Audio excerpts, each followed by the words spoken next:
I think the man right now, in his form, is playing another game, and it's made everybody stay up, kind of go it and bring their level up. And I think that is, we're going to see this for a while from him. He's just playing at another level of confidence. He's a great technician, but he's also a very good horseman. If you watch him in his warm-ups and you watch him around his horse, he's a very, very good horseman.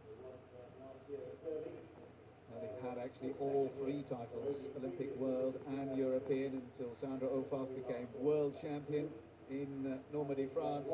But this man is such a cool customer, and he really looks at every aspect of the sport to give the best result. And it's a pretty competent start, Scotty. It's a very impressive start. He just kept a great rhythm, and the horse is making his own little adjustments, and he's just sitting perfectly. I mean, the homework's done. Now it's time to make the most of it and enjoy it. This is a very rare partnership. I mean, these two have been together for a long time, and they know each other inside and out.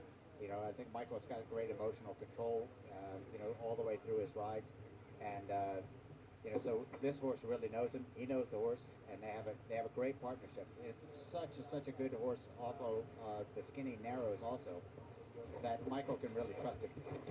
He trusted him there. He came winging round that corner, and the horse was hardly straight and travelling when he jumped that wall into the quarry. And a very well-deserved pat there. Well, let's just remind you, he learned what it means to finish here. Now, La Pista Sam at Huntsman's. Oh, just doing another little gymnastic exercise over, massive corners. Just as you did in your day. Absolutely. I was lucky to get to the corners. That's right. Well, that wonderful background has seen some memorable moments, but I sort of feel that if this man could pull off this unique combination, it's only done once before, and that was, of course, by a Pippa Funnel, the Rolex Grand Slam eventing. It would be special. Now, it's the winner of 2014, already with a stop on his card. Now nearly home. It is, of course, the... Most people would do that unless they have a problem later on. Should be out in the middle of the park. Here he comes to the first water. Whoa! Well, that's very rarely see the that. ideal shot. You have to very rarely see that. I mean, the horse was still very, very confident, but you don't really ever see him out of rhythm like that. It looks as though he may have changed his mind. Not possibly huge. Now they're at the Jackal 9. What a good jumper. It's funny that fence that way before where he was out there. The horses really don't see that lake until... That's this man, Michael Jung at the mark. Here's a crucial fence. With the charity here at Badminton. That's a great shot there, yeah. Holds out a little bit, and then the horse gets to see it. Class, absolute class. That's the one everyone wants to watch and follow and emulate. Absolutely. It was very, in a lot of ways that ride was actually quite technical, but he just made it simple for the horse all the way through, understand it, and go on. And we should remind viewers, David, I feel, that this is a man who rides dressage at the level of Grand Prix, Prix Saint-Georges, Intermediaire, and gets good results. He rides a 155, 4-star show jumping, and gets results there. He is taking the sport, as you said earlier, David, to totally new limits. And this is a key fence too. Well, that's interesting. Yeah, that's only the second person we've actually seen go that way, and the other person, the horse didn't see it and had to stop. So it's interesting he thought that was the way to go. I think the whole family connection, the family business that is behind Michael has to be given a lot of credit for what this success is doing with his father. Really kind of setting up the whole program and having make you play with 3 different sports. I mean, play in all different sports at a level. It's a really thought out process, and I think the whole Jung family has to be given credit for it. Jesse's had a lot of help from both Mark Todd and Andrew Nicholson, and the member of the... Now the corner.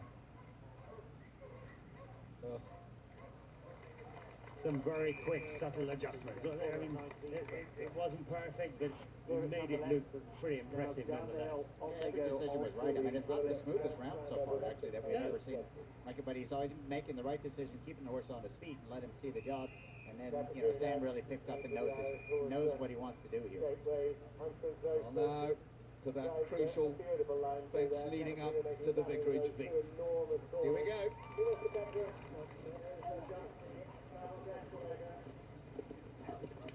Easy. That's great shot. Wow. So what's all the fuss about that fence? They're just, I wouldn't say easy because it never feels easy, but it's quite influential today.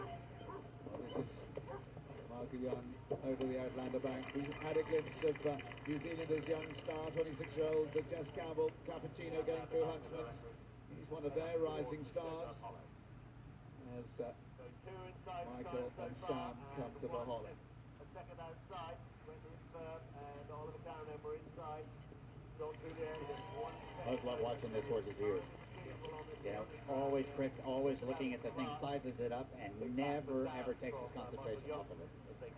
And even Michael was pleased with his horse there. 84 at the lake is this man.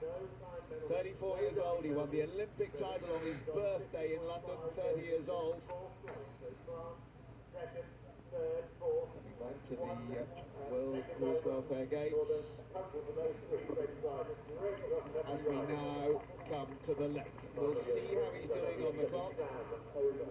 He takes a quick look down. He doesn't react to it and say, come on, we've got to go quicker. Just keeps up the rhythm.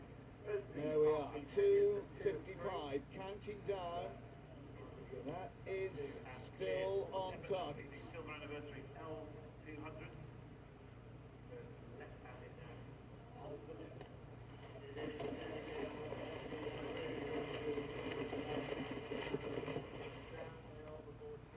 Lovely adjustment of his reins. All the adjustments were forward there, which is good to see.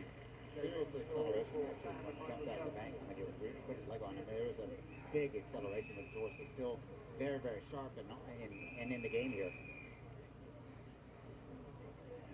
We are privileged to be watching this. This could be a bit of history which could be so good for the sport. There's Alexander Silver's Birch Oxes. Great line again. What? Just get the feeling he's just kind of knocking off a bunch of exercises. Not doing 12 minutes of cross country at Badminton. He's just knocking off a couple of extra. Oh, okay, this is this line. This is this line. It's fun to watch. And it looks as fresh now as it did at the beginning. The horse looks incredible. It does. I mean, it's he's very, very, very tall. But he's got a great kind of relaxed way, and his horses love jumping for him.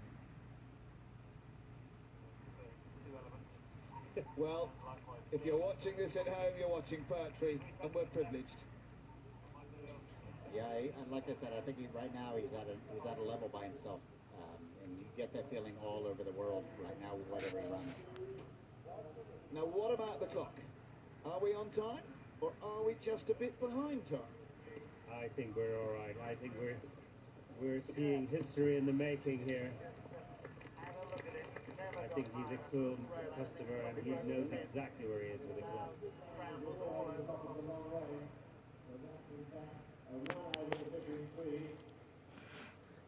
34 seconds to get home. Quick check on the watch. And he definitely goes up again.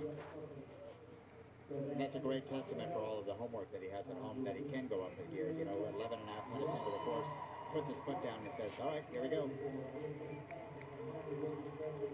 150 metres from the finish. 40, 30, counting down. He is going to do it. He's going to stay on his dressage and he'll go into the stadium jumping in the lead. And with a grand slam of eventing on. There's Dad. Tremendous performance.